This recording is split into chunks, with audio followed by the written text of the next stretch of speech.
بسم اللہ الرحمن الرحیم۔ السلام علیکم، کیسے ہیں سب؟ امید کرتا ہوں کہ الحمدللہ خیریت سے ہوں گے۔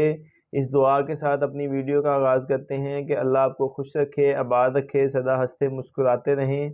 اکثر اوقات لوگ شکایت کرتے ہیں، کوئی کہتا ہے جی کہ ہمارے گھر میں سکون نہیں ہے، کوئی کہتا ہے ہم نے بیٹی کی شادی کی ہے اس کے گھر میں سکون نہیں ہے، بیٹے کی شادی کی ہے ان کے گھر میں سکون نہیں ہے۔ کچھ لڑکے آگے شکایت کرتے ہیں جی ہماری شادی ہوئی ہے جب سے ہمارے گھر میں سکون جو ہے نا وہ بالکل بھی نہیں ہے، ٹھیک ہے، ہمارا سکون جو ہے نا وہ برباد ہو گیا ہے۔ اور میں اس بات پہ سوچ رہا تھا کہ یہ کیا وجہ ہے، کیوں سکون نہیں ہے؟ تو میں اس نتیجے پہ پہنچا ہوں، شاید آپ لوگ بھی میری بات سے اتفاق کریں کہ ہم لوگوں نے اپنا شادی کا جو نظام ہے نا، ہم نے شادی کا طور طریقہ جو ہے نا وہ بالکل ہی ہم نے شریعت کے خلاف کر لیا ہوا ہے۔ شروعات ہوتی ہے ہمارے گھر میں منگنی سے، منگنیاں ہوتی ہیں، طرح طرح کے بیہودہ لباس لڑکیوں نے پہنے ہوتے ہیں، ٹھیک ہے۔ پھر اس کے بعد ڈانس ہوتا ہے، ڈول ڈمکا ہوتا ہے، ٹھیک ہے۔ ہم یہ اس چیز کا خیال ہی نہیں کرتے، ہم ایک اسلامی ملک میں رہتے ہیں، ہم مسلمان ہیں، ہمارا کیا حق بنتا ہے۔ اس کے بعد باری آ گئی مائیوں کی، آ گئی، آپ کو پتہ ہے مائیوں پہ پیلا جوڑا پہنانے کے لیے کیا کچھ نہیں ہوتا۔ پھر بات آتی ہے مہندی پہ، آ جاتی ہے مہندی پہ، دیکھ لیں ڈول ڈمکا جب تک نہیں ہوتا، ڈانس پارٹی جب تک نہیں ہوتی تب تک ہماری مہندیاں مکمل نہیں ہوتی، کہنے کو ہم مسلمان ہیں، ٹھیک ہے۔ اس کے بعد اکثر اوقات ہم نے دیکھا ہے کہ بارات پہ یہ کچھ ہوتا ہے کہ وہ کہتے ہیں جی کہ ہم نے لڑکے والے کہتے ہیں جی ہمارے میں نا بینڈ باجا جو ہے نا وہ الاؤ نہیں ہے، ہم یہ چیز نہیں کرتے۔ تو لڑکی والے کہتے ہیں بھائی اگر یہ کچھ کرنا ہے تو ہمارے گھر بارات لے کے آنا، ورنہ خاموشی سے تو فوتیاں ہوتی ہیں، شادیاں نہیں ہوتی، ٹھیک ہے۔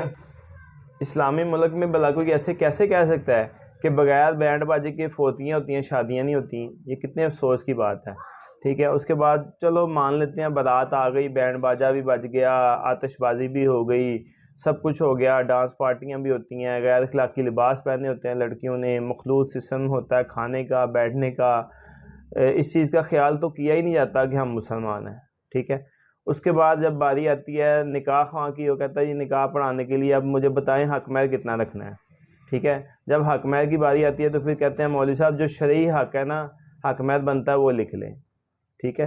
چلو بہرحال مان لیا، یہ کچھ ہو گیا۔ اس کے بعد جب باری آتی ہے بچی کی رخصتی کی باری آتی ہے تو پھر قرآن پاک جو ہے نا اس کے سر پہ رکھ دیا جاتا ہے، تو کہتے ہیں جی قرآن پاک کی جو چھاؤں میں یہ جائے گی تو اپنے گھر میں سکھی رہے گی۔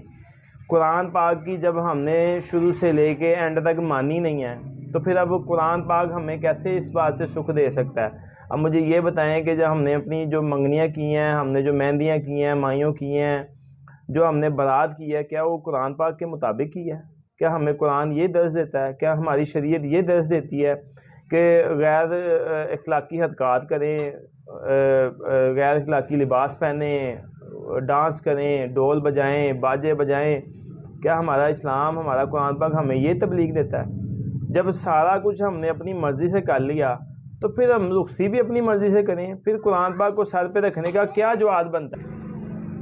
ایسے قرآن پاک اگر ہم اپنے سر پہ رکھیں گے تو ہمارے گھروں میں ایسے سکون نہیں آئے گا، قرآن ہمیں ایسے سکون نہیں دے گا۔ قرآن ہمیں سکون دے گا، صبح اٹھیں گے، ہم نماز پڑھیں گے، قرآن پاک پڑھیں گے، ہم قرآن کے ساتھ محبت کریں گے، قرآن پہ عمل کریں گے، جو قرآن پاک کی آیات کہتی ہیں ہم وہ کریں گے۔ قرآن نے ہمیں پردے کا حکم دیا ہے اور ہم پردہ چھوڑ کے مخلوط سے لڑکے اور لڑکیاں ڈانس کرتے ہیں، تو یہ کیا قرآن پاک ہمیں یہ تعلیم دیتا ہے؟ اگر اس طرح کے ہم کام کریں گے تو قرآن ہمیں فائدہ نہیں دے گا، ٹھیک ہے۔ تو میں سمجھتا ہوں کہ ہمیں چاہیے کہ ہم اس بات پہ غور کریں، ہم اپنے اس عمل پہ سوچیں کہ ہم یہ کیا کر رہے ہیں، اور ہو سکتا ہے کہ ہم اس چیز سے باز آ جائیں تو یہ ہمارے گھروں میں سکون آ جائے، ٹھیک ہے، ہمارے گھروں میں سکون آ جائے، ہمارے جو ہے فیملیاں وہ خوشحال ہو جائیں۔ اللہ ہمیں سمجھنے کی توفیق دے۔ اگر ہماری ویڈیو پسند آئے تو لائک کریں، چینل کو سبسکرائب کریں اور بیل آئیکن پہ پریس کریں۔ اس طرح کی ویڈیو لازمی شیئر کر دیا کریں تاکہ کسی اور کو بھی فائدہ مل سکے۔ السلام علیکم۔